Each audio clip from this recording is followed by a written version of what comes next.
kick. Oh, oh, I don't know about that. Okay. Oh, Lord. Yeah, I don't know. Okay. Hello, everybody. It is 7 o'clock according to Apple time here on our laptop, so we'll get started. Welcome to the August board meeting of the Lake George Central School District. We are all present. Everybody was here early, and so impressive, early and in their seats. And we're going to start with the Pledge of Allegiance. So all who are able, please stand and join us for the Pledge of Allegiance. I pledge allegiance to the flag of the States of America and to the republic for which it stands, one nation, under God, indivisible, with liberty and justice for all.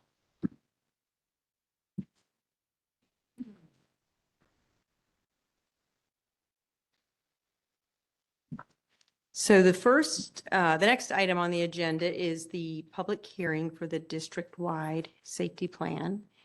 And John will take it from here. Yes, thank you, Katie. So at this time, we can open the public hearing in regards to the district-wide safety plan. This is as a reminder, this is an annual requirement by New York State for all school districts to have a district-wide safety plan. It has been linked on our website that was sent out. There is minimal changes. Each year it has to be revised. And there was just some immaterial changes, updating of some different staff members in this round, nothing substantial. But it has been up there. There has been no comments submitted to us. But at this time, we can open it up to any other comments. Seeing none, we can close the public hearing. I do have one other, can I just, there's something hot off the press I just want to share a little bit. So in regards to the district-wide safety plan, we were just informed by Governor Hochul right at the end of July, their legislation was passed that she signed. It's called DESHA's law. You may see that, have seen that in the news. It's in response to a cardiac response plan for AEDs. So there'll be more information coming to the board and Thursday themes this week in regards to that. And it will require us to develop it. We already are starting that. But basically a AED cardiac response plan that will then have to become an appendix in the district-wide safety plan. Fortunately, we have a very robust and strong and healthy procedures and plans for our AEDs. We do have an AED coordinator already in the district, which is part of the expectations of this law. We have numerous AEDs and locations. We just have to put all of that into this format. We're working with our safety consultants, the Needham Group, on this as well. All school districts are expected to have this in place by September 1st. It was just adopted the end of July, so we're working diligently on that. But we will have to do another 30-day process. So we'll have to have it on our website and it will be up there very soon.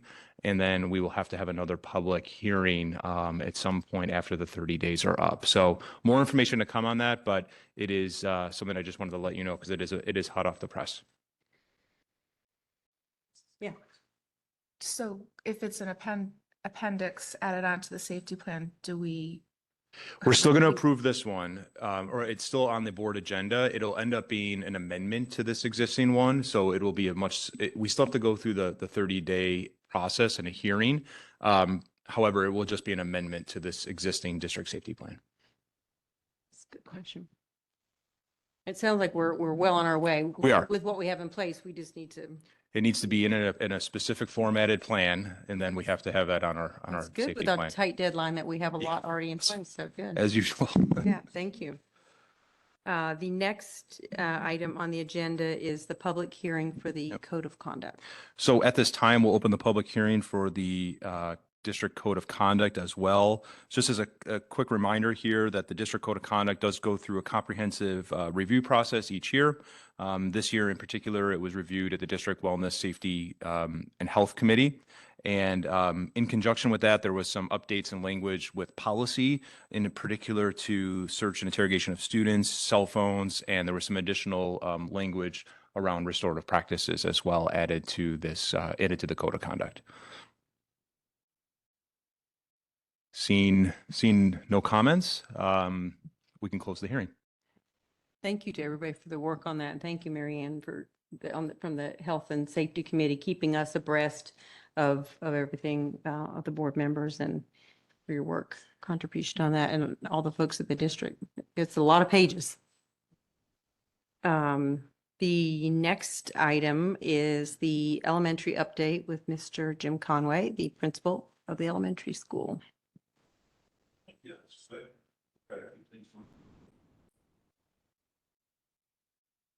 Welcome to our student Board of Education members. It's great to see the two of you here. They were great leaders back in the day at LGS, and I know they are in the junior, senior high. So, and congratulations and thank you. Busy place over the summer, LGS, lots going on. I do want to start off just by sharing with you, if you had not heard, that Bridget Crossman had an article that was published. Bridget is a true professional and a leader in education, and certainly in library media and the library programs, state and nationwide, really. Constructivist media decoding in elementary school, media literacy instruction across the school year was the article published in the Journal of Media Literacy Education, and it was a shared presentation that included some of the work that Bridget is doing with our students in conjunction with teachers in the building. So pretty cool. We could probably get that link to folks if they were interested. Also want to highlight some of the work that that Bridget and Heather Usher are doing this summer with our summer reading programs. It's truly amazing what our children have opportunities to do over the summer. Every Wednesday, there are programs that are going on, programs where students are actually leading discussions, leading book studies, which is pretty impressive. Bridget really gets it, understands the whole concept, and Heather behind leadership and giving students ownership in their learning. But they are going on field trips as well with this Lit League, which is like a books and beaches program, but kids are actively, I think your daughter ran one of the programs or is going to, Mr. Fish. Yeah, which is pretty, do you know if she did that already or not? Yes, I think she was running one of them, but it's an amazing program, and just a credit to the work that Bridget and Heather have done the past few summers and continue to do to support literacy for our students. Every year at this time, I also like to publicly thank the Youth Commission for supporting our students in the PEP program and the Youth Commission program. It's truly amazing the opportunities that they are afforded. So thank you to Kathy O'Brien and others involved in that program. Jumpstart up and running. We have that opportunity, and I thank the board for always supporting that program, giving our students an opportunity for an academic boost each summer. It's challenging as we get smaller. The number of students that participate in that program gets smaller, but we're continuing to look at ways that we may be able to tweak that program to continue supporting students. But we have about 30 kids that are participating. STEM Camp began this week. There's about 40 students participating in that program, so still going strong. It's been a number of years that it's been in existence now. We've been very busy, Megan, Ashley Gershon, myself, with curriculum over the summer, and certainly thank you to the work that Ashley is doing with our staff, some professional development, a follow-up to a book study connected to ELA, and we're continuing to look at ways that we continue our continuum of phonics instruction, reading instruction from pre-K through sixth grade. So some good work is happening. We're also continuing to dive deeply into our student data, including our social emotional data, right? We want to be able to support our students as they return on day one next year. At our cabinet meeting last week, as we do every year, we began developing those one-year goals. We develop annual targets. We take a look at that, the MRA survey. Our parents, our students, and staff provide feedback. That information, along with our student data, is used to help us develop usually about 5 action teams. I think we're close to settling on 5 after our cabinet meeting. That will be directly in line with helping us reach goals that we set, and those goals are will fall under the umbrella of our district goals. And again, they're one-year targets. I just want to end really with, we've had a lot of work done in the building. The carpets, if you've been in there, look great. air conditioning in places where it wasn't really working. It is really cold now, which is nice, including my office, which is nice. I actually was chilly in there for the first time in 18 years. Shocking. Come on in. But great work by Kevin and Carl Denton and the staff at the elementary school. They're just doing great work. They're on top of things and they're on target. So that's all I've got. Jim, I wanted to thank you for the awesome annual board member tour that is, it's for all board members, but most especially our new board members. So Mike and I got to have an awesome tour, and it's called a building tour, but it's so much more because it's mostly about, what happens in these spaces and about curriculum and philosophy and culture and all those things. So thank you for taking the time to give us that tour. And we did get You're to welcome. feel the coolness and see the red Right? carpets. Yeah. Yeah. No, thank you. I valued that time a great deal as well. I thought it was really meaningful. And Yeah. thanks to Mike for Yeah. being there.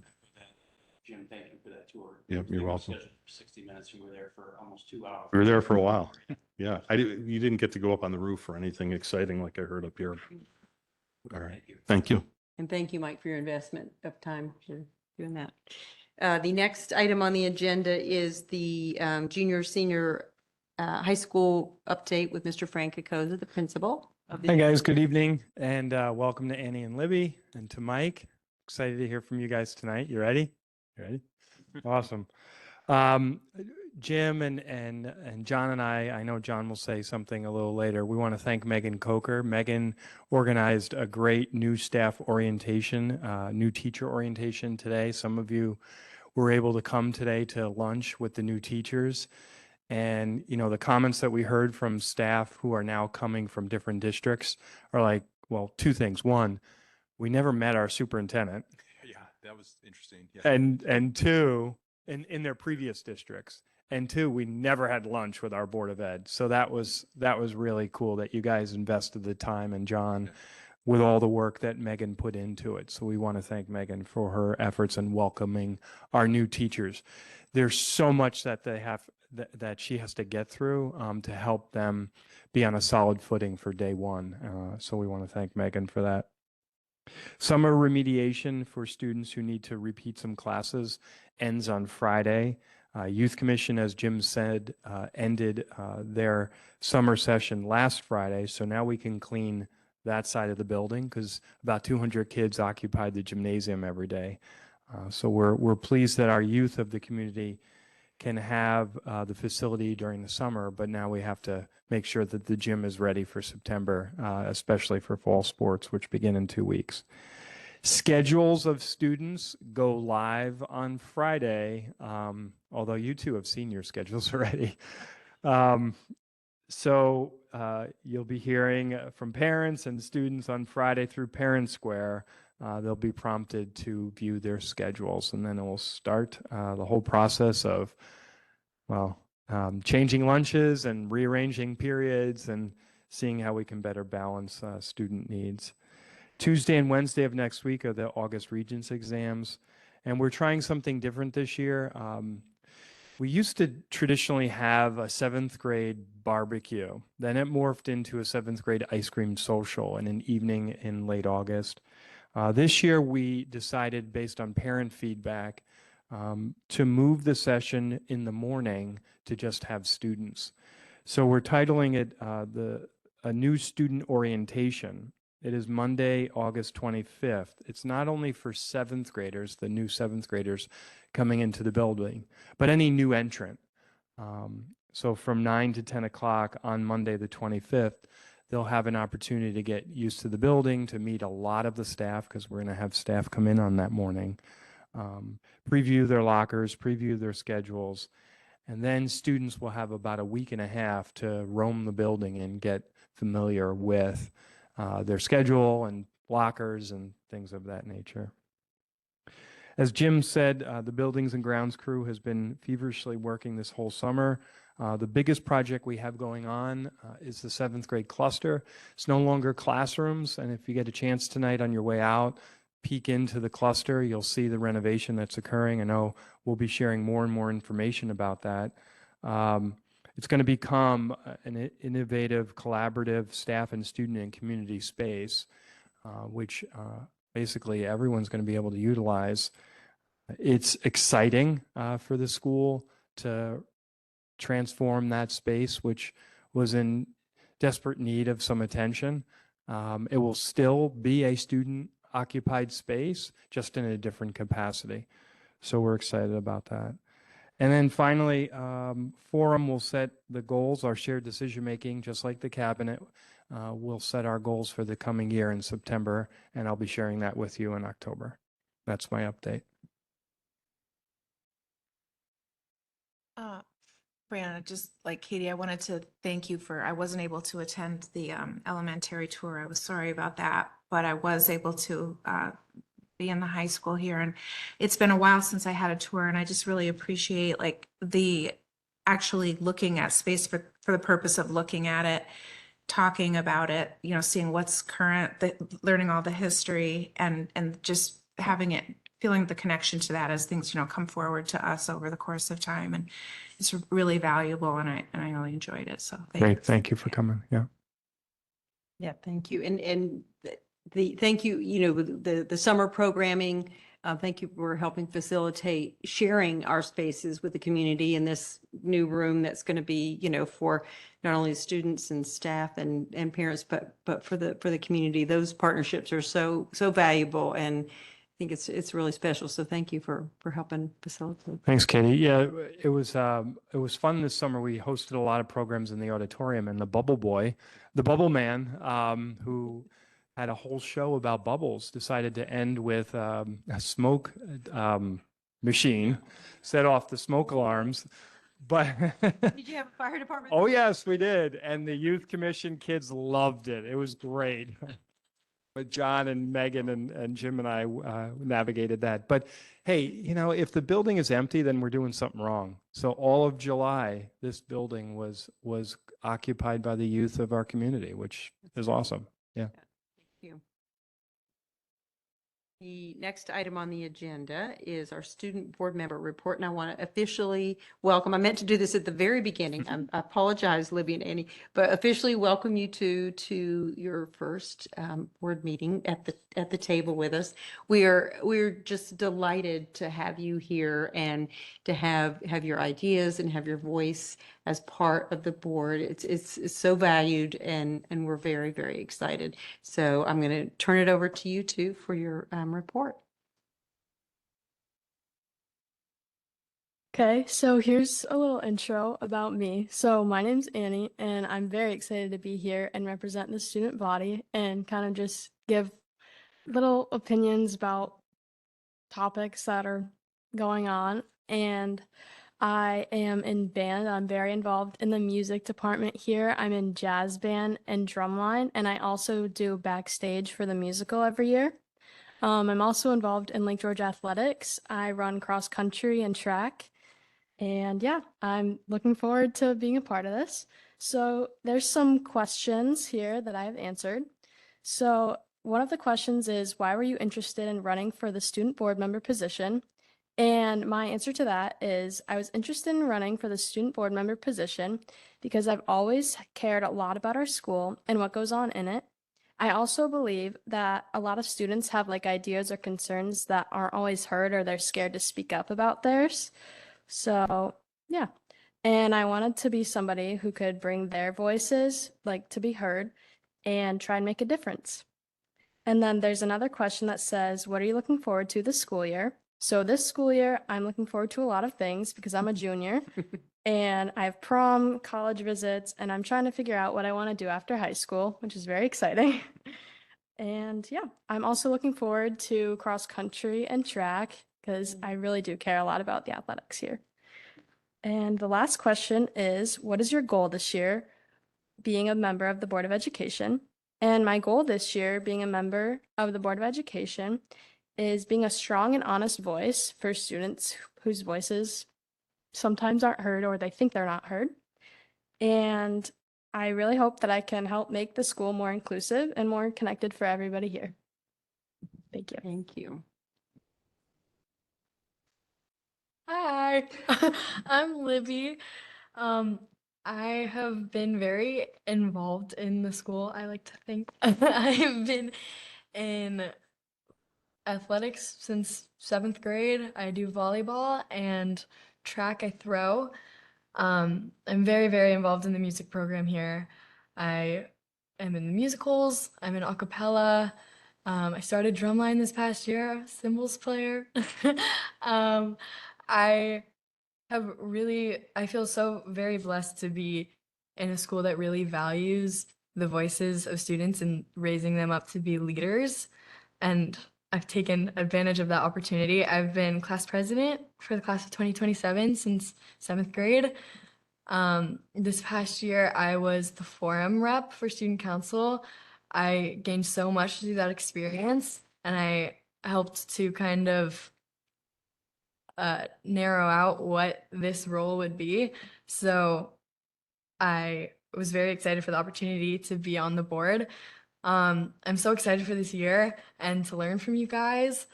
Um, I love that everybody at the school, like you've been so welcoming so far. I'm very excited to learn from you and to be able to help make decisions, help represent students. I think I have a very widespread, not influence. I have a very widespread understanding of different students throughout the school. And I'm excited to represent all those different groups that I'm a part of and to just have a great year. I'm excited to learn from you. Thank you. Very nice. Yeah.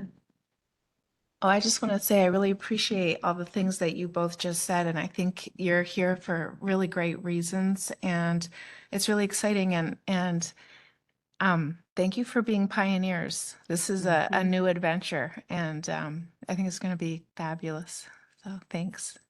Yeah, we're going to learn from each other. Yeah. I know you said you're going to learn from us, but oh, sorry, Jenny. We're going to learn from each other and all grow together. And Janine, I know, has already met with you as your mentor. We're all here for each other, but you have an official mentor in Janine. And so thank you, Janine, for that, for taking that role. And yeah, so we're very excited for the year to come. Well, thank you. The next item on the agenda is the superintendent's report with Mr. John Luthringer, our superintendent. Great. Thank you, Katie. And again, just I want to also welcome Libby and Annie. Looking forward to the year ahead and getting to know them more and figuring out ways that we can all work together to help better support our students. So welcome officially as well. As Fran also alluded to, the summer has gone by so quickly. We are in August. We're starting to see certainly more and more faces come into the building. It started today with our new teacher orientation that Megan did a wonderful job. It was a great event. We covered a lot of material. We covered a lot of different initiatives that we're working on. Restorative practices was part of it. Every new teacher got a book, so they'll be part of our book study as we head into the fall. We went through mission, vision, values, all sorts of different things. Curriculum, content, all sorts of different things, but high level, because we know that there's a lot for them to dig into, but it was just enough where they didn't quite feel so overwhelmed when they left. But they also got to spend time with their mentors. We had a nice lunch, and it was really just a really productive day. There's a tremendous amount going on campus. Our capital project, number one, is really on schedule. It continues to be slightly ahead of schedule, so we're trying to keep it that way. We have regular meetings at the site. We have regular inspections. We've been passing everything, and it's really coming together. So the masons are there now, so walls are starting to be formed. And at some point this fall, we'll work on getting, board member tours over there. There's a lot of activity, there's a lot of machinery and things going on, but it is really coming together and it's on track for really a July 1 next year. We should be closing that out and then transitioning into that facility for our buses, and all of our personnel will be out of there the start of next school year. So really excited about that. It's going to be a great thing for us as well. We've also had a tremendous amount of architects and engineers around the campus as part of the building condition survey. They've almost been here every nearly every day, every other day, a variety of them. So we've had electrical engineers, we've had structural engineers, we've had a variety of different engineers looking at our facilities. And as we've talked about, there'll be a comprehensive report for the board to examine later this fall and really winter. But we'll be working with the Building and Grounds Committee on that, and then the full board as well on what are the outcomes and kind of what is the future planning that we're going to be looking for with capital projects. So we're really excited. We've got just under 3 weeks to go here, which is hard to believe. We're really excited for opening day. I'll be sending information out to all of our staff on Monday. I usually 2 weeks before, they'll get a welcome letter from me, welcome them back, information about opening day. I know our principals will be sending information out about the first 2 days of school, our superintendent's day. So a lot of things are covered on those days. All board members are certainly welcome to attend our opening day assembly, which will be on that Tuesday. We usually have some refreshments and get started right about 8:30. It will be at the elementary school in the Little Theater again. And it's an opportunity for us to welcome new staff, talk about the goals of the year, and really just kind of kick off the year on the right foot. So we're really looking forward to that. And certainly more information will be sent out next week. One of the couple items here that I've had just to mention is one of the processes we did this spring, if you remember, was when the law passed regarding internet-enabled devices. So we just wanted to give a quick kind of update and overview on that again. There was a tremendous amount of work put into that in the spring, very collaborative process between the school, the teachers, the staff, the students, and the parents working through the aspects of the law that we're required to follow. So essentially, as we start the school year, and I know our student board members will be interested in supporting us through this as well, with getting feedback.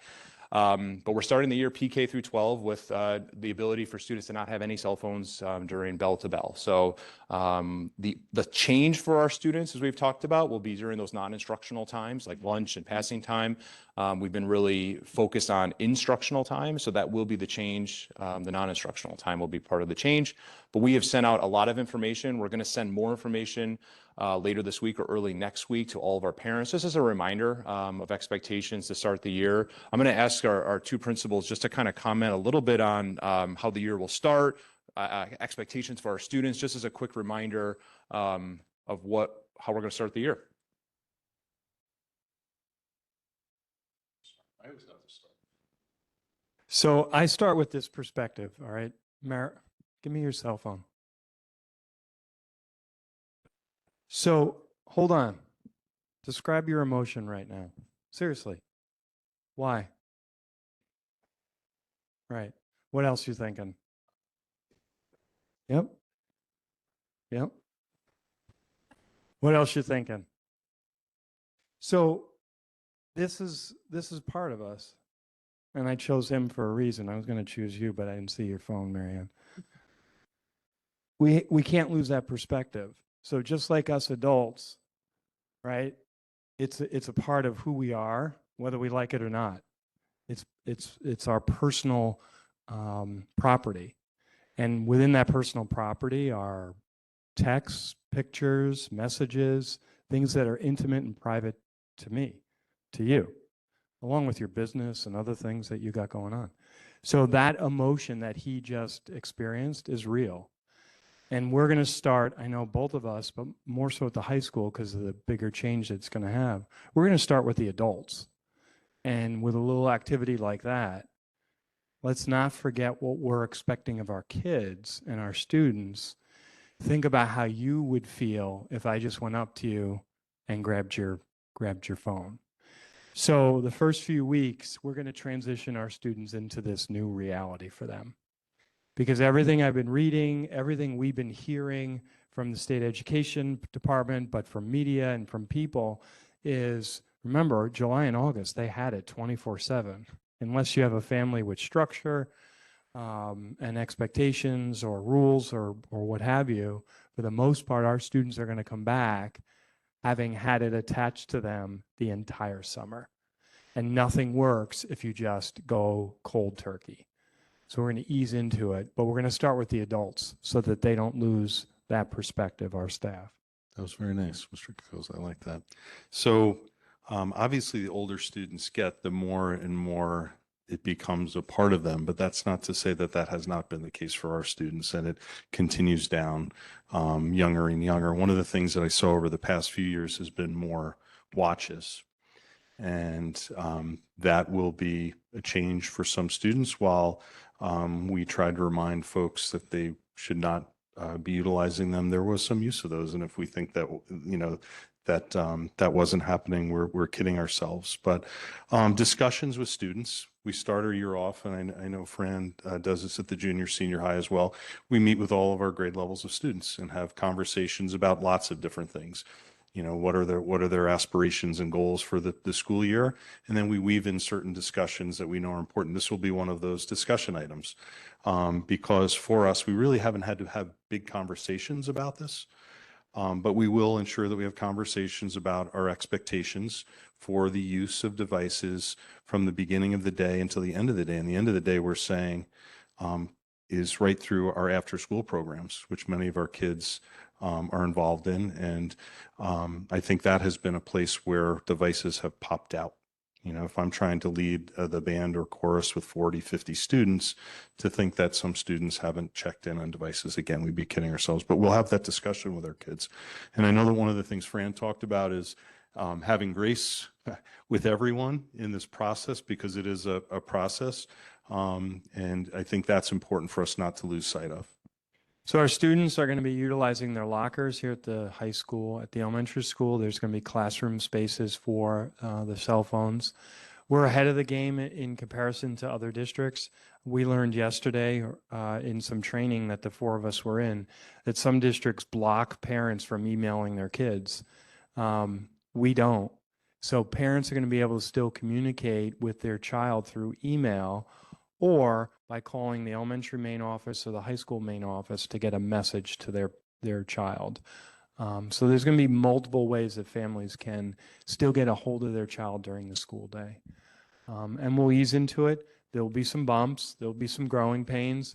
We're going to lean on our student leaders to have a partnership through this as we transition the building away from the use of personal devices. I don't know, John, was there anything more specific or? No, I just wanted to also mention we've collaboratively developed the FAQ document, so those frequently asked questions. We'll be resharing that with parents later this week, as I mentioned, and just some of those reminders as well, so they can hopefully start having those conversations leading up to the start of school with their own children. So we'll be sending some reminders out shortly, and we're looking forward to this process as best we can. And we want to try to help educate our kids on the importance of it, on the importance of putting your phone away and why, and all of those things. So I know we will value that time with them at the start of the year. Any questions, Marianne? I'm sorry, because I didn't, I don't know if this was a frequently asked question or not, but how are you addressing the smartwatches? The smartwatches fall under the same expectation as they cannot have them.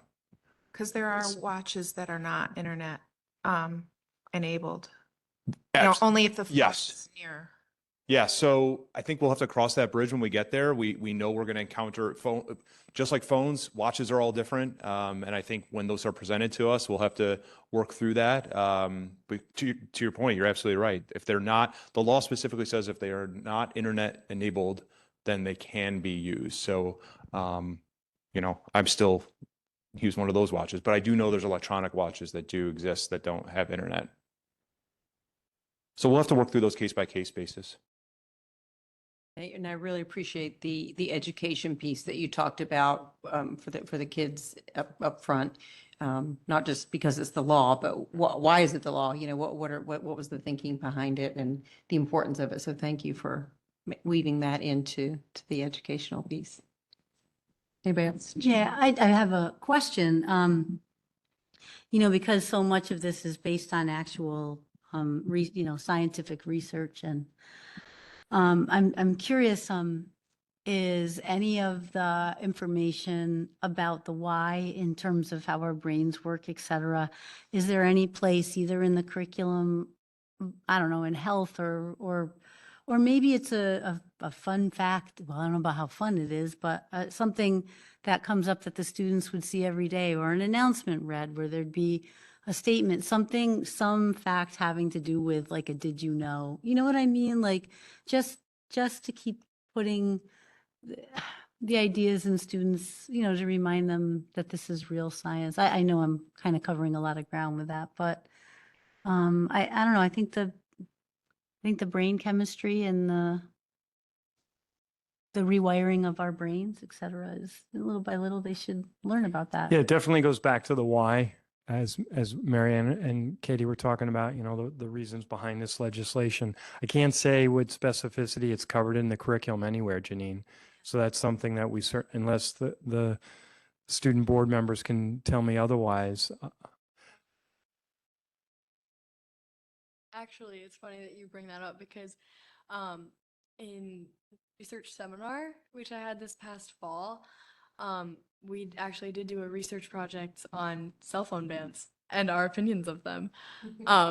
So I had a very personal experience of researching it and looking into a lot of different like podcasts and things of that nature that talked about the science of it.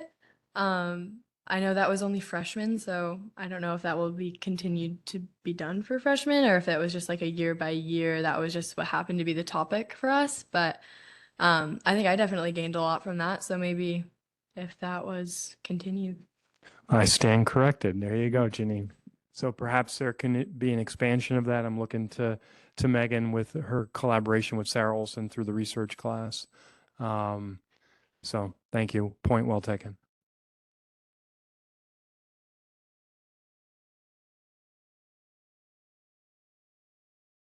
It's excellent. I just do have one quick presentation here as well that we'll transition to as sort of finishing up the report here to talk a little bit about not a new initiative, but really a refocusing and really looking at how the current programs exist and ways in which that we can enhance some things. So I'm going to talk a little bit about response to intervention. This may be something new for many of you. Part of that is also a discussion about what's called multi-tiered systems of supports, which is called MTSS. That may be something that you have heard or read about as well. These two words, so RTI and MTSS, again, lots of acronyms, but they stand for what you see there. They are pretty interchangeable. A lot of experts use these two terms interchangeably. So you might see them that way. They are slightly different. We are going to talk a little bit about that. And we're going to talk a little bit about how this applies to Lake George. But I want to first start with response to intervention, because really response to intervention is something that our district, let me get this working. There we go. So our district's really proud of. We have very strong, healthy, robust RTI plans. The Board of Education actually adopts them each year. There's a very systematic approach to updating and revising them each year, and it is part of a NYSED regulation. So it is an expectation from the New York State Education Department that all districts have what's called an RTI plan. And the reasoning for that is an RTI plan outlines the framework that helps support struggling students, right? So when we know that our goal is all students are able to read or achieve subject matter at grade level, right? But we know that sometimes students struggle. So an RTI plan outlines the approach the school district takes to support those students, okay? At the bare bones, that's really what an RTI plan does. There are several expectations within that. Key components of the expectations in our plans talk about appropriate instruction. So when you think about all students receiving high quality scientific research-based instruction in general education. So across the board, reading, math, science, social studies, that is the expectation. We work really hard at that. Our curriculum renewal cycle directly aligns with that, and the work that our curriculum coordinators, our principals do every single day. You heard some of the work already happening in the summer in regards to continued alignment with phonics and phonemic awareness. So that's really at the crux of it, right? That is the expectation for all of our students and all of our teachers, that all of our kids are going to receive high quality instruction each day. In addition to that, there's universal screening expectations. So we use a tool called iReady, regularly screening of students to identify those making academic progress or not making academic progress. And then how we look at that, those next two bullets, is really starting to match instruction to where we might find gaps or where students might be struggling. In addition to that, we look at how we can accelerate students as well.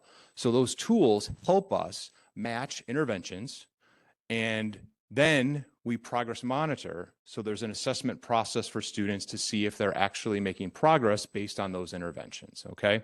So again, these are systems that we have. They're very sound. They are extremely important at all ages, but in particular at the elementary level where we have a very strong, robust interventionist. We have interventionist teachers, and we have RTI coordinators in both buildings that help bring this to life. There are a couple other pieces to this as well, which we'll talk a little bit about. So as we mentioned, part of RTI's expectation is that there is data being used to make educational decisions. We know it's not everything, but we do use data to help support that. Again, assessing students on how they're doing with interventions. How are they doing overall on the content that is taught each day? A lot of that is critical for special education referrals too. So there has to be a data component for when referrals are made to the Committee on Special Education. As part of RTI, when students are recommended for receiving additional intervention, there is a parent notification process that is also outlined in our plans, and parents are made aware of the services that can be provided for students. There are components as defined in that. So there are structures. We're going to talk a little bit more about that in depth in a few minutes. And then the biggest piece, again, is a professional development component, making sure our staff have the training and skills to implement the program effectively or implement really any program. We really pride ourselves in professional development. You're going to hear a little bit more about that, the work of our summer professional learning plan committee that meets each summer to review our data, review our goals, and then make new professional learning goals for the year. So I just wanted to kind of cover that it is a regulation. So RTI has been in existence for really going back to the mid 2000s. And certainly something that even going back to 2010 has been an extreme focus of our school district. So you might hear of tiers when it comes to RTI. So tier 1 is all students, right? So every student in our district, and the expectation is that they have access to grade level, course specific standards, bare bones. Again, they're getting that general education across the board. Sometimes you might see percentages associated with this. So tier 1 is all, tier 2 might be some, and tier 3 is few. So tier 2 means students that they might be struggling and might not be getting, they might be struggling with some of the content. They may need some additional support. So that's what's called tier 2. So they might receive additional support in the classroom. They might receive additional support outside the classroom. Tier 3, again, even more intensive. So you might see percentages like 80%, 15%, 5% typically, something along those lines. If you took a cross section of a whole school district, that's how it might look. And students can sometimes receive all the tiers. Sometimes they might just receive tier 1. Sometimes they might just receive tier 2, and sometimes they might go in and out of them as well throughout the year. There is a whole process and a whole committee that works on this in our school. So one of the things, RTI has sort of evolved over the years. When it was first launched by the state, it was primarily academic. So with students not meeting grade level, the expectation was that they go through an RTI process, okay? Over time, RTI has evolved, right? Because it's not just about academics. When you're talking about the whole child, there's way more than academics at stake. So over time, behavioral components were added to this. So sometimes things were called behavioral RTI. So if students are presenting behavioral challenges, there's that same process for students to go through to get extra support, extra intervention to support some of the behavioral challenges they might be having in school. So that is how it's evolved there. And then even further, even as we approach COVID and after COVID, the emphasis on social emotional learning components has also started as well. So curriculum for social emotional learning, helping students with self-regulation, all of those things became a focus as well. And there's tiers for that as well. So it has evolved over time from more of just academic to really focusing more about the whole child. And really, this is where the idea of multi-tiered systems of supports comes into place. So you might see this as an umbrella, right? This is really what it looks like. MTSS focuses on the whole child, and it takes into account the three major components: academics, behavior, and social emotional. So that's really a picture of how those things fall under that umbrella of MTSS. Now, let's take a second to talk about Lake George. So in Lake George, we have a number of initiatives going on. We've had a number of initiatives going way back to when the principals and Megan and all the work that's been going on well before my time. And sometimes with initiatives, they can seem like there isn't that umbrella. Sometimes it's like, we want to bring it together for people. And that's what MTSS does. So I'm going to share a little bit about some of the things going on. So first, as I mentioned, we have RTI. That's a system that exists in both buildings. It's a process. We have coordinators. There's a whole system around that. That's a big part of the work each and every day that our teachers do and our coordinators do. In addition to that, when you think about instruction and curriculum, we have a curriculum renewal cycle. There's a whole system for that. Process to continually review and examine curriculum to make sure that we're doing our very best for our students. Oh, come on. There we go. We launched Universal Pre-K. When you think about the importance of early intervention and early childhood learning, that's something that was a newer initiative for our students.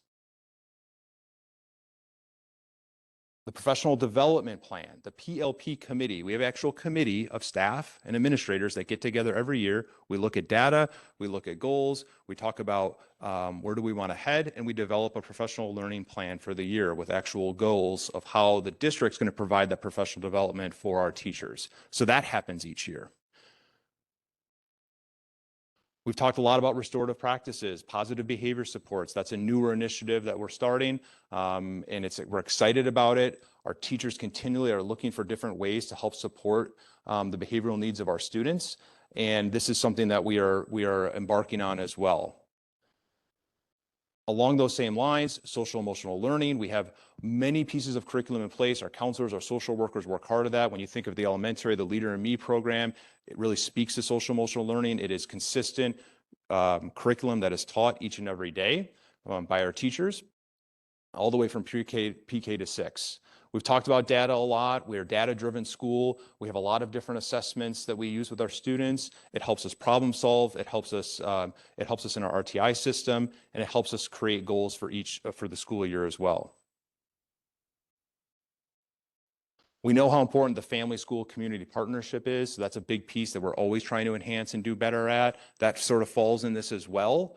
And then the last two is really something that I've heavily been focusing on: communication and collaboration. That goes even back to the curriculum and rule cycle, getting K-12 back together more, opportunities for that, opportunities for collaborating more. That's been a goal of mine and something that we've really been doing a much better job at over the last few years. And then finally, the last one we really pride ourselves on as well is this idea of capacity building. So anytime we do initiatives, we really try to speak to the why and why we're doing something. And when you take all of this, right, all of this really falls under that umbrella of MTSS, right? These are the systems of support for our students, okay? So sometimes when we were thinking about this over the course of time, a lot of these things, they might seem like in isolation, but really they fall under this idea of these are the supports that we're providing our students so they can reach the mission of our school, right? And there's more than this. There's things going on, master schedule work. There's so many other things that kind of fit under this. So I kind of wanted to differentiate it a little bit for you. And this is something that I think will help our staff come together on of some of why the initiatives and where we're heading with this. So I just want to really kind of the goal of where we're heading is, I love this slide here because if you think about our seniors, right? Our seniors enter in kindergarten, these seniors entered in kindergarten, and our mission is to get them to graduate. Our mission is to get them to go on and be successful in college and in life, and we've got to get them going in the right direction. So one of the things we've thought a lot about is how do we get going in the right direction? How do we get back to some of the basics of this work? And so we can continue enhancing the work that we're doing with our students.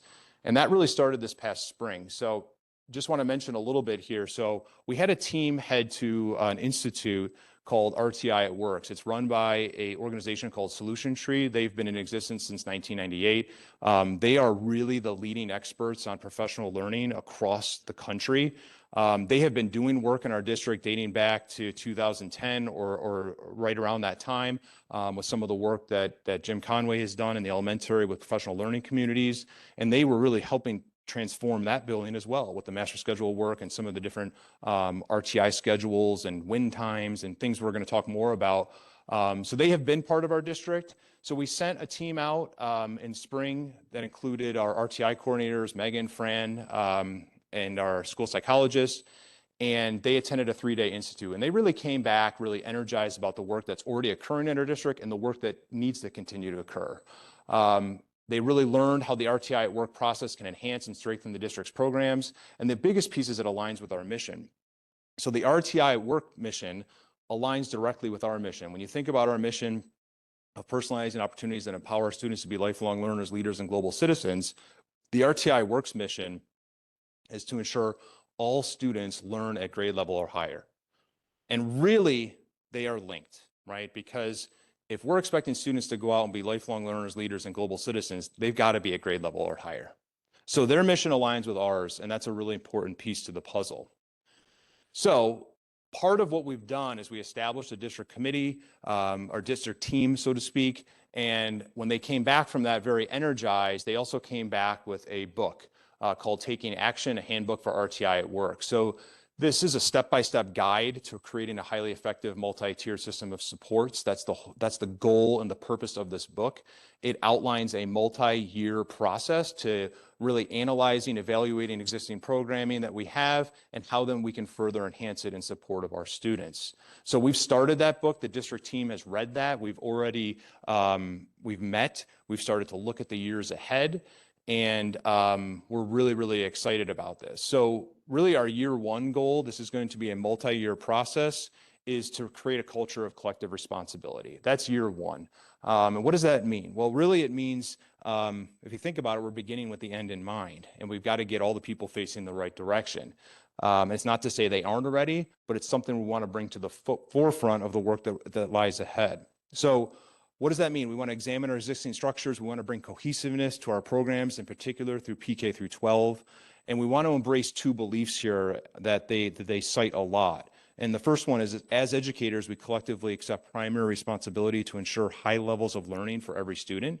We want to make sure that comes to the forefront. And the second one is, educators, we assume that all students can learn at high levels.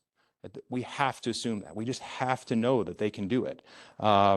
And those are two things we're going to bring to the forefront. Part of that includes establishing a guiding coalition of more district staff to help us with this, help us build ownership. And there's really 4 things that we're looking for with that as well. So we're going to assess kind of our current reality, looking at our data, where we're at. We're a high achieving district, but we want all of our kids to get there. Provide compelling case for change, create a doable plan, and build staff consensus. So that's where we're heading. And we're going to do that through a few more steps here. So as I mentioned, the district team has been established. We did this kickoff book study. We have our board meeting today where I'm sharing some information about this. And then we'll be launching more of this on opening day. We have our October 10th Superintendent's Day where we'll be diving deeper into the concept of building culture of collective responsibility. We're sending additional staff members to a workshop in Syracuse. I'll be attending that as well, along with some additional staff members to kind of help us build that stronger guiding coalition. And then we'll come back after that November 6th to have a district team planning meeting where we'll be developing action steps and goals for the rest of the year. This is really exciting work because it really encompasses everything that we're doing.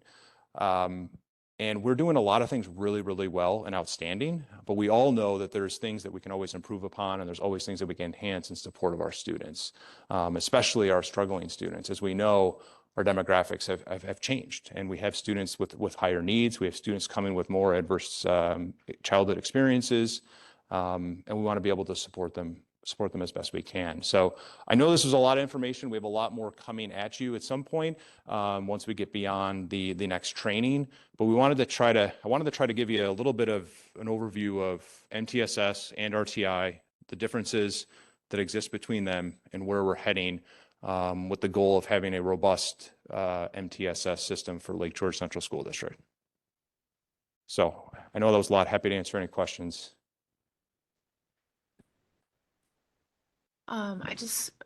I love the slide with the umbrella and all of the components of student support that contribute toward student support. I love that that those components have been identified and brought together, acknowledged, and I don't know, just to acknowledge all of them together is really powerful and very broadly correct. And I really appreciate it. So thank you. And thank you for, as with other projects, you know, start at the, you know, at the beginning and lay strong foundation, really giving us, you know, great shot at success and wellness. And I really appreciate that. Thanks for infusing the district with the energy for this topic. It's because it's so important. Thank you. Just curious, the book Taking Action, has that, is that like is that the most common resource that's used, and who are I was just curious who the professionals were, the authors were of that book that did all that. So that book was recommended through the RTI It Works. That organization was started by Rick and Becky Dufours. You might have heard the Dufours they're a very highly respected research. They were married couple that started the Solution Tree organization. They are really outstanding. There's some really leading experts. One of them is Mike Mattis, who has had, many of our administrators had the pleasure of working with in the past. So they are the ones who've written this book, and it's a highly sought after resource. I mean, the team that came back, Fran, I mean, they were charged up, ready. Like we're excited about what work we're doing, but we've got some work to do. And this resource was one that they used during the 3-day institute. And it was sort of the piggyback to those 3 days. So I've read it, I'm part of it. It's a very step-by-step guide, but it educates you along the way. So it's not a pool book. It's a very rigorous educational book on how to support and better your school district.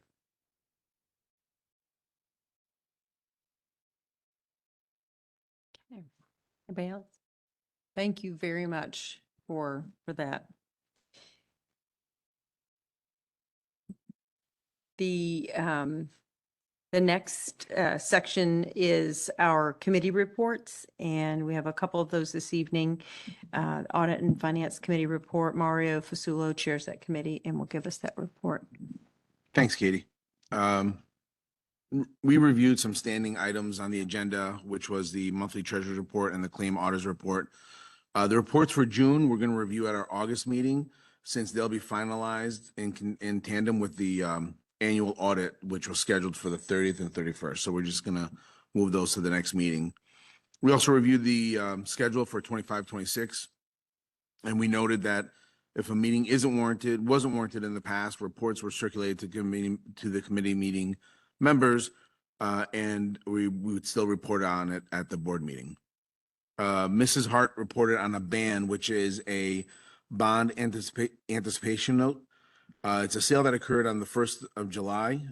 This transaction takes place every year around the same time, and it involves the issuance of a bond anticipation note, which is short-term financing tool that we use to manage temporary debt.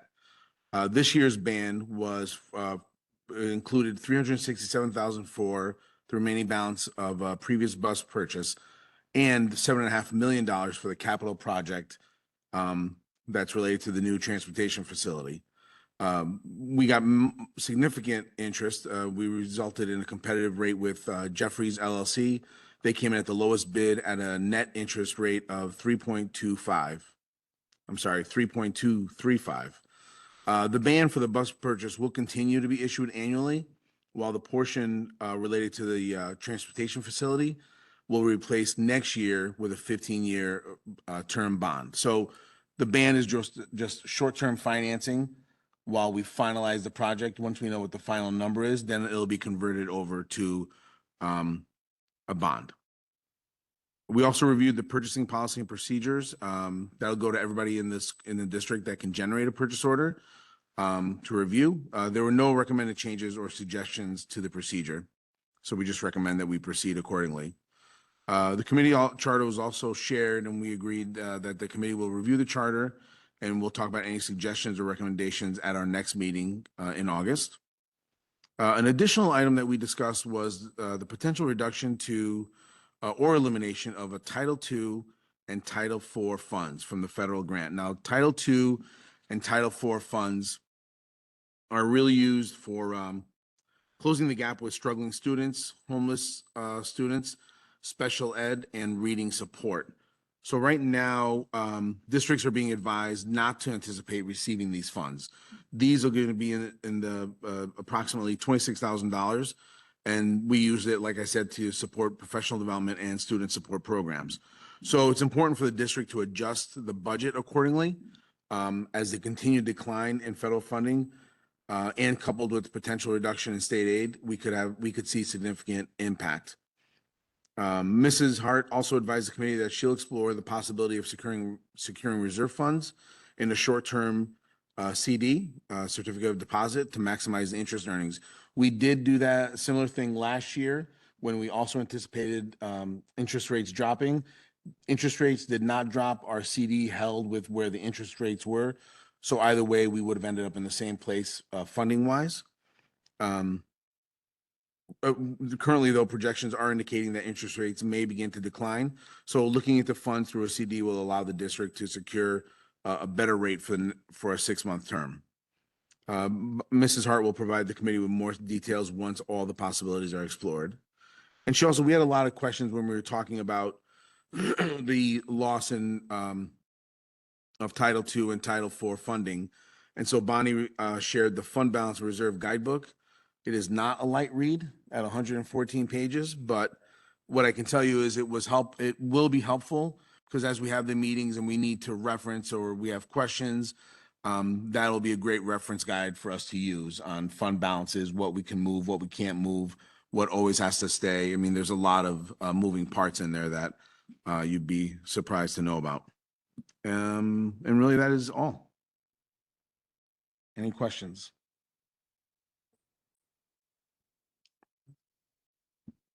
Thank you very much, Mario. The next committee report is the Policy Committee report. Mary Ann McKenzie is the chair of that committee and will give us that report.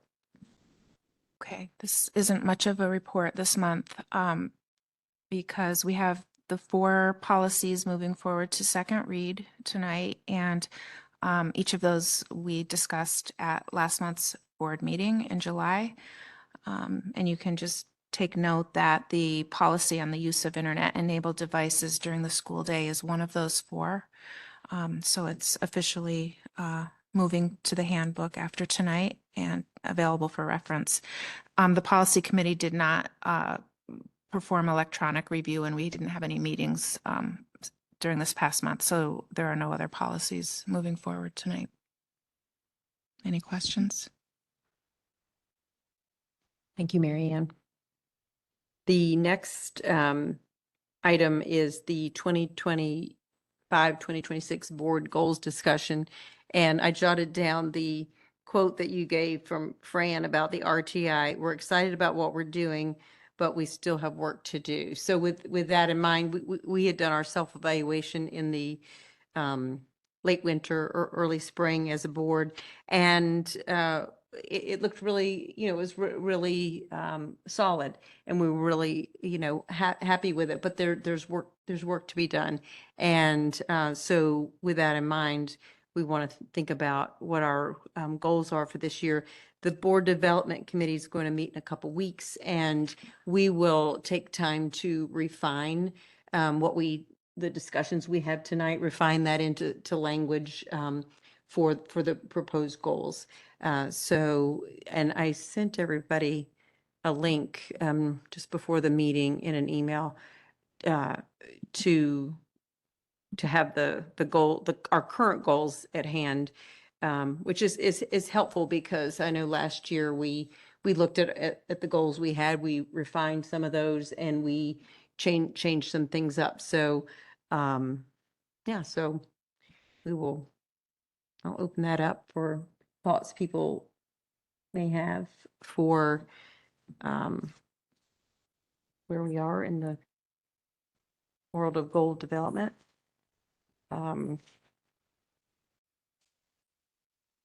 I can start if, yeah. Well, I think one of our goals from last year, we're always trying to assess our onboarding process for new board members. And obviously we have students, we have new board members this year, and some things that are tailored specifically for students, some things for the adults. And I think we probably should try to craft a goal around supporting processes for onboarding that is more inclusive, I guess, Mhm. for everybody. So our first goal from last year, increase effectiveness of the onboarding process for new board members by maximizing the use of onboarding tools and by developing a mechanism of feedback to support ongoing improvement. So thinking something along those lines, but including our students as well. And we tried each year to refine our onboarding tools as because I think this is maybe our third year with the tools that were developed by the Board Development Committee. And we made changes based on feedback from board members through the years, and also workshops that we've done at the New York State School Board Convention, and little tidbits that we picked up here and there. So it's an ongoing process. And now the exciting piece to have our students. So I think that does seem like a solid thing in terms of that goal. And the last one, goal number, we have 3 goals last year. Collaborate with the superintendent to identify opportunities to amplify student perspectives within board decision-making processes. So yay, we're, here we are, but I don't know if maybe rolling that piece into that first goal Yeah, might make sense. yeah, that would make sense. And also, the developing a mechanism of feedback to support ongoing improvement. We probably have a mechanism.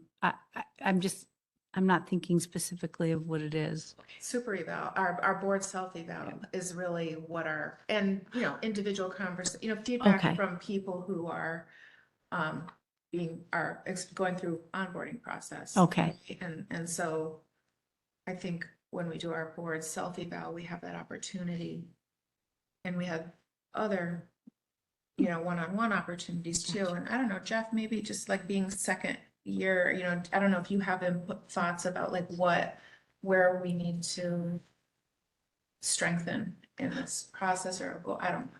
Sure. I guess the couple things I would more or less point to is I'm not necessarily a good candidate for providing that feedback. And I guess perhaps I'm a better candidate than I think, but it's more so that I think we need to almost broaden it so it can remain flexible to individual style. Yes.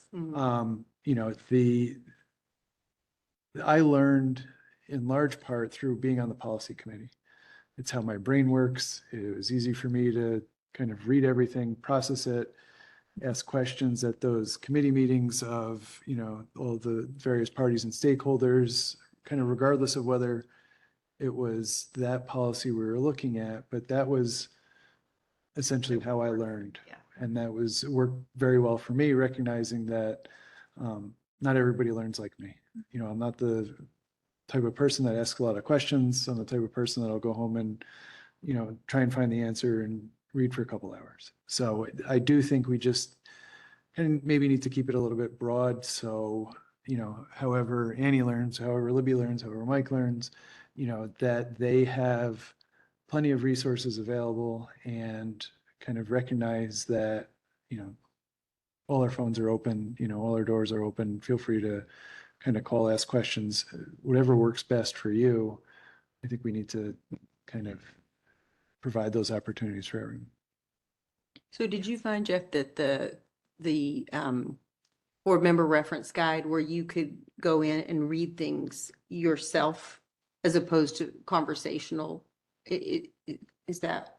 what I you're- may or may not have used the board member reference guide because the first policy committee meeting, it was kind of focused on and, you know, kind of shown where everything lives anyways. Mhm. So it was, I know it's there. I know it had everything I needed. It wasn't something that I necessarily used because I was on the policy committee because I was looking at the information in a different spot. Where kind of, was I not on the policy committee, then I probably would have that binder sitting on the table tonight. Like I would have printed a bunch of it and made notes and carried it around with me. So it really is kind of just a case by case basis, Mhm. person by person. But it was useful to be reminded that that information existed and it lived Mhm. somewhere besides, you know, the portal with all the other policies. Mhm. Okay.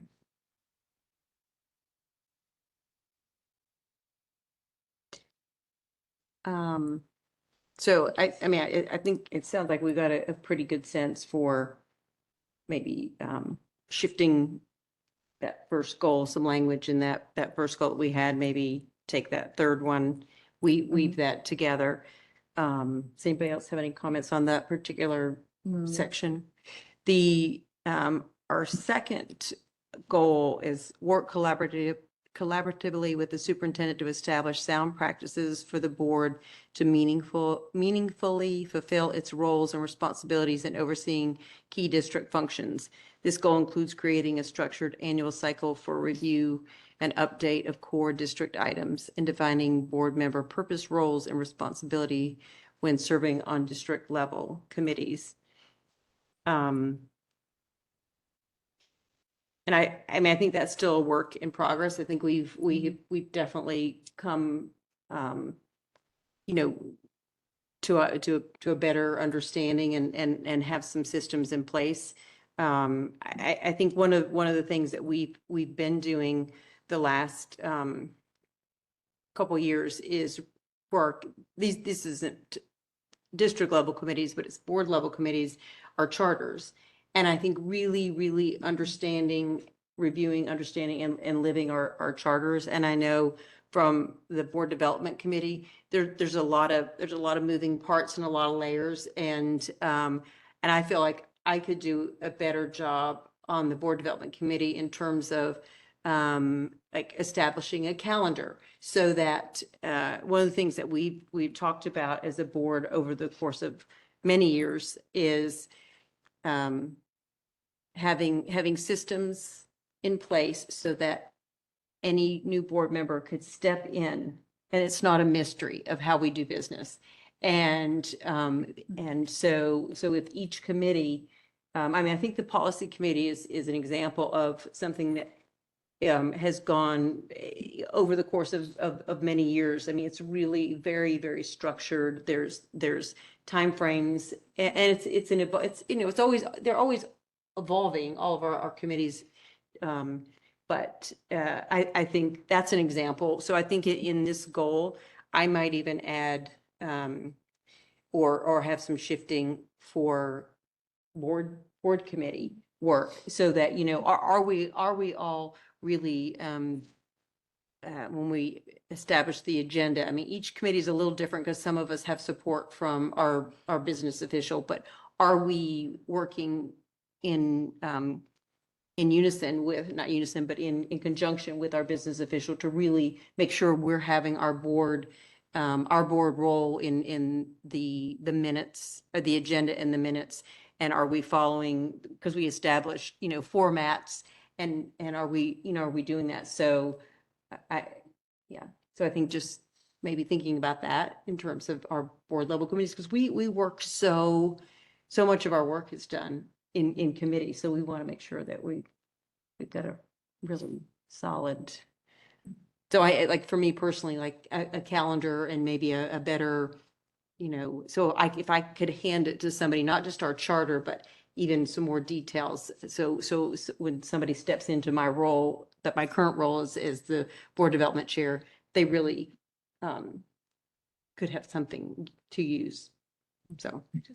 I think one of the things that we keep sort of trying to focus on, or that I focus on, is, you know, trying to shore up our practices so that we end up with like a playbook for future boards. That's what I'm trying to say, yeah. And when I look at that second goal and it says, you know, work collaboratively with the superintendent to establish sound practices, I'm not even going to read the rest of it, but I'm thinking in my mind of what you just said about, you know, making sure that we're locked in on our board committee alignment, structure, and function.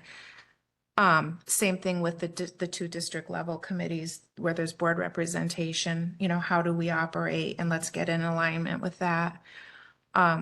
Two areas that were the only two areas that we weren't really in that high functioning range in our board self-eval are also systems related. And one of them is the advocacy piece with our legislators. And I'm just like, we have a delegate that attends our annual business meeting with the NYSBA's annual business meeting, but we don't really have established practices for around that as a board for the delegate or the whole board in terms of that communication beforehand.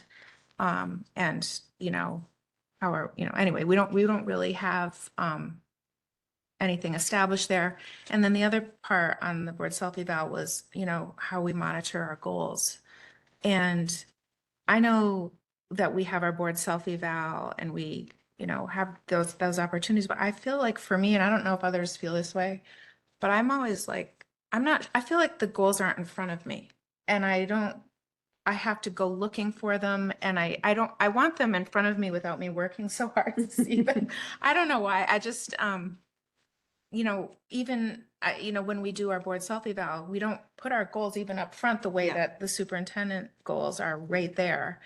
And It's something we could I do think there's ourselves. got to be ways to keep things a little bit more top of mind, because I do think we lose things during the course of the year because we're busy. And do others feel that way about the goals, or is that just me? Yes, yeah. Yeah. I mean, we don't automatically have a venue for systematically looking at those goals and breaking them down, except in that one meeting that we have in February or January. I don't know. Maybe that could be our third goal. Yeah. Like, Just all of those systems, The systems systems. pieces. And I don't know if that's all one goal or if that's too much for one goal, but I mean, I just feel like if we are always inching forward and getting those processes shored up, then we're going to be in really good shape. Those are the areas where I feel like we're a little fuzzy. That's my opinion. and it's awesome to be at that place where that's what we're working on, is the refinement of those systems. Yeah.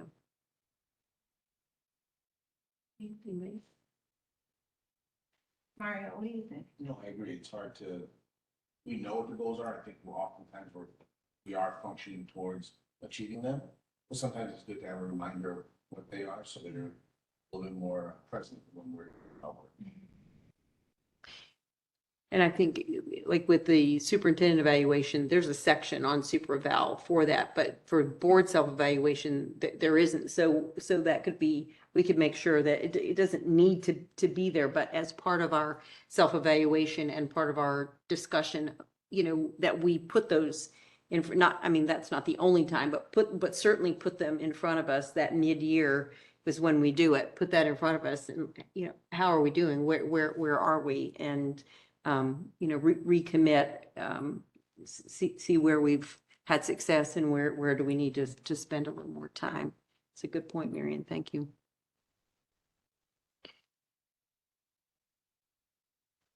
So what we did last year was synthesize the things that we talked about and put it into as concise as possible.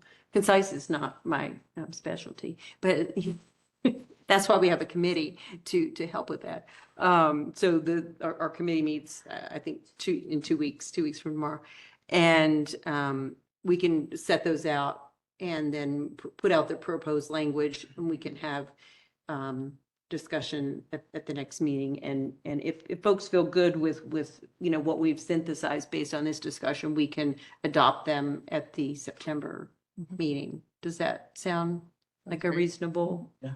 Yep. plan? Okay. Any other? Okay.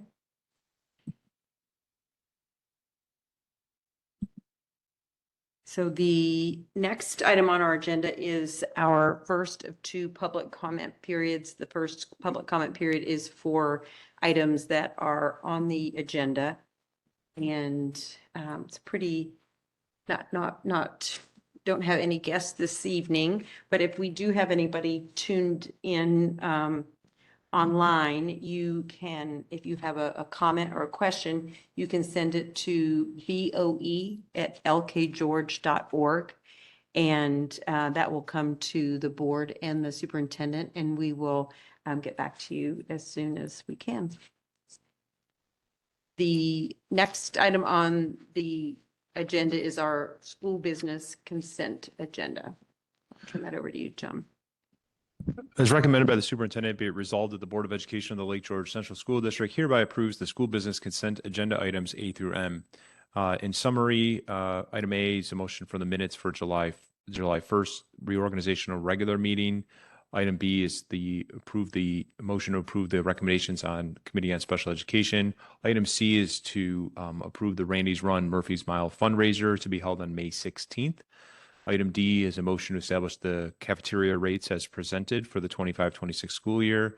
Item E is a motion to adopt the policy statement and attachments for participation in the National School Lunch and Breakfast Program. Item F is to set the school tax warrant. Item G is the policies that moving forward to second read. Item H is a motion to approve the district-wide safety plan. Item I is a motion to approve the 25-26 code of conduct. Item J is a motion to approve the 25-26 student transportation cooperative agreement.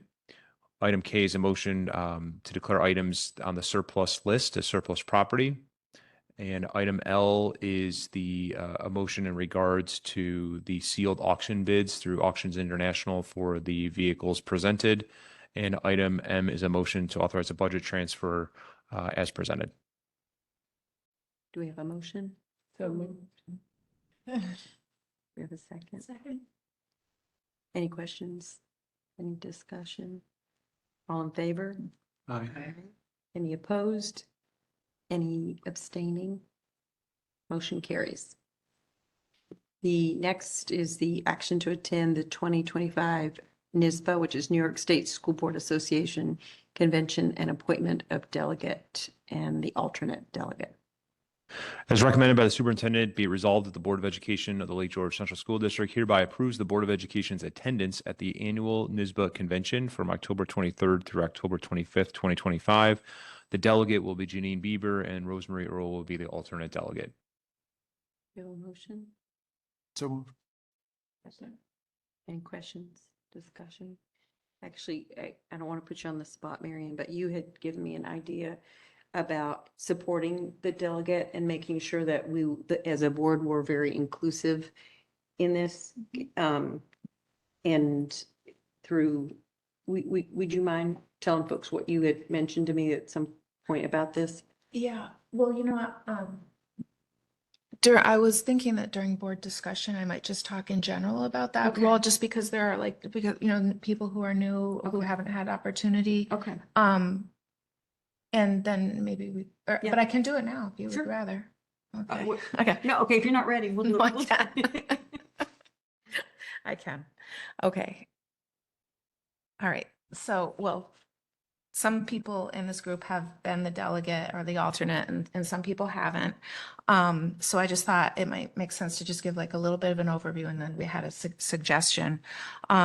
Basically, the primary role that a delegate has is you attend the NYSBA, the New York State School Board Association, their annual business meeting, and each delegate is the representative of their school district that votes on, you're representing the district's positions by voting on the resolutions that NYSBA will be using to focus their advocacy efforts on for the coming school year. And it's usually a quite large packet of resolutions, like maybe 40 resolutions or something like that. wide-ranging topics. It could be, teacher evaluations, state education funding, et cetera, all kinds of things. But basically the responsibility is to, in advance, NYSBA will send out a packet of proposed resolutions. And the delegate has a responsibility to, to read them and be informed, but also to, and this is something we haven't been consistent with, but like we really should be, all of us taking a look at that packet. And then if we can try to have some board table discussion, so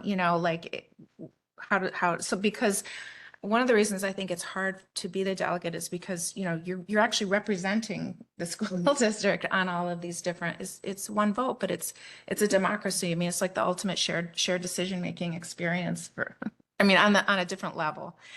And like in the past, I think I've kind of reached out to even just, I think we should talk about how to bring like the administrative team and have conversation to say, there are topics that I knew nothing about that were financial in nature. How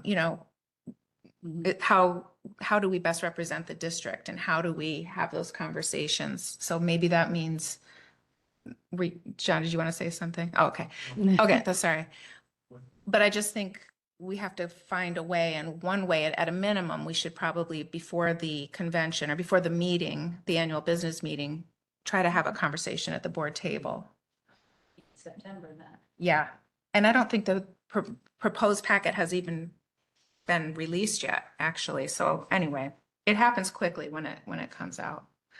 Can I add to that? Yeah. Oh, it's linked in there. It is in there now. Okay. Because I went looking for it. I'm sorry. I didn't see it. What's linked in there? The proposed. We have access to it? Oh. I'll find it there, John. Don't worry about it. So, but anyway, but the thing is, the first time that I went to that meeting, I went to a live meeting and it was held on the Sunday of the weekend of the NYSBA convention.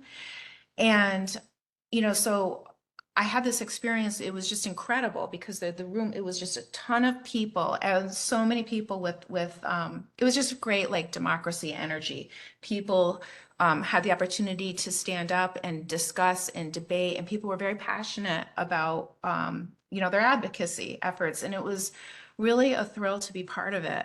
And it was just really cool. Then COVID happened and everything went virtual, and then it stayed virtual. And I do think that probably something, I've done it in both venues. I do think that some of that, I'm glad I had that first experience because I remembered like it clicking, just the value of that democratic engagement. And I do think something gets lost, but it's still the essence of it. I think that like if you have something to say and you want to be part of the discussion, it's probably easier to participate virtually because you don't have to walk up to a microphone that's far away in front of a lot of people. But anyway, it's a great experience and it's an important experience. And I know that the virtual meeting is on a separate day from the convention, and it's a really, really long meeting. And so it can be like a slog, to get through, but it's really important. And it's also, you learn so much about the rest of the state because people show up with their own perspectives, and it's a great experience. So I just wanted to say that. But the part I think that you were asking me to share is I think we need to find a way to communicate in advance so the delegate can feel more confident about walking into that situation instead of just, winging it or, Sounds like we've got Can some I agree? homework for the September meeting to be Yeah. ready to support Janine and Rosemarie with our ideas. And if y'all have things that you feel like you need some expertise from the district. So I've been a delegate before, and yes, it is a very long meeting, but I agree with you that it's powerful because you discuss real topics that school districts are dealing with and vote on it. And I just feel like when I did it, I was disconnected from this board. Yeah. And I came back and reported to you, like, what passed and what didn't, but I didn't know that you really were connected to that. I don't know, maybe I was reading that wrong, but it was a lot. I mean, they do a lot, like 40 resolutions or so, and it takes a lot of time. But anyway, I just agree with you that maybe a little discussion ahead of time would help the delegate and also help the entire board understand what it's all about. And next year when it's up, we can all share that position, because I think it's important to have that perspective as a board member. So anyway, that's my opinion. Sounds like And you've I- got an agenda item. And I think so. And I think the stronger as we get, there may come a time where we feel so secure in our role there that we may say, oh, something comes up and we think, well, maybe we want to draft a resolution for, because school boards and school districts draft resolutions. It doesn't all just come, NISBA writes many of them, and school boards from around the state write them as well. So there's all levels of participation. Well, thank you guys for those who have done it, those who are going to do it, and for the whole board in, being ready in September to talk about the long list of items and the important work of our democratic process. And we had a first and a second and a really solid, long discussion before our vote, and now we're ready. I know. Oh, did you have something else? No, just sure you still want to do it. Hurry, let's vote before Janine says no. really. So all in favor? Aye. Aye. Any opposed? Any abstaining? Motion carries. So the next section's faculty staff recognitions. We have faculty staff resignation consent agenda. As recommended by the superintendent, be it resolved that the Board of Education of the Lake George Central School District hereby approves the faculty staff resignation consent agenda items A through B. Motion to approve the termination of William Pressler from his position of maintenance mechanics helper. And item B, a motion to accept the resignation of Dane Davis from the position of IT support technician. Do we have a motion? So moved. Second. Any questions, discussion? All in favor? Aye. Any opposed? Any abstaining? Motion carries. The, yes, see Dane go. yes, yeah. And thank you, thank you for all the work by the folks. The next item is faculty staff appointment consent agenda. As recommended by the superintendent, be it resolved that the Board of Education of the Lake George Central School District hereby approves the faculty staff consent appointments, items A through F. Item A is a motion to approve the appointment of Nicholas Ferretta to the position of long-term substitute math teacher. Item B is a motion to appoint Randy Allen to the probationary position of groundskeeper cleaner. Item C is a motion to appoint Jennifer Blaze Muncy as a bus driver trainee. Item D is a motion to amend the 25-26 curriculum list. Item E is a motion to approve the 25-26 substitute list of employees, not hired through BOCES. And item F is a motion to approve the 25-26 substitute salary rates of employees not hired through BOCES. You have a motion? So moved. Second. Any questions? Discussion? All in favor? Aye. Any opposed? Any abstaining? Motion carries. The next section is Board of Education comments and discussion. Do we have any items that we haven't already discussed this evening? Does anybody have anything? Okay. The next section is our second public comment section, which is open to things that are or are not on the agenda. And we have not had anybody else arrive at the meeting, so we don't have any public comments. So we will move to the next item, which is a proposed executive session. Do I? Yes, you. Do I say? Oh, yeah, okay. As recommended by the superintendent, be resolved that the Board of Education of Lake George Central School District hereby proposes entering into executive session for discussion regarding proposed or pending litigation. Second. Any questions, discussion? All in favor? Aye. Aye. Any opposed? Any abstaining? Motion carries. And we do not anticipate, hang on, taking any action in executives or after executive session. Yeah. There you go. Yeah, I wrote it down.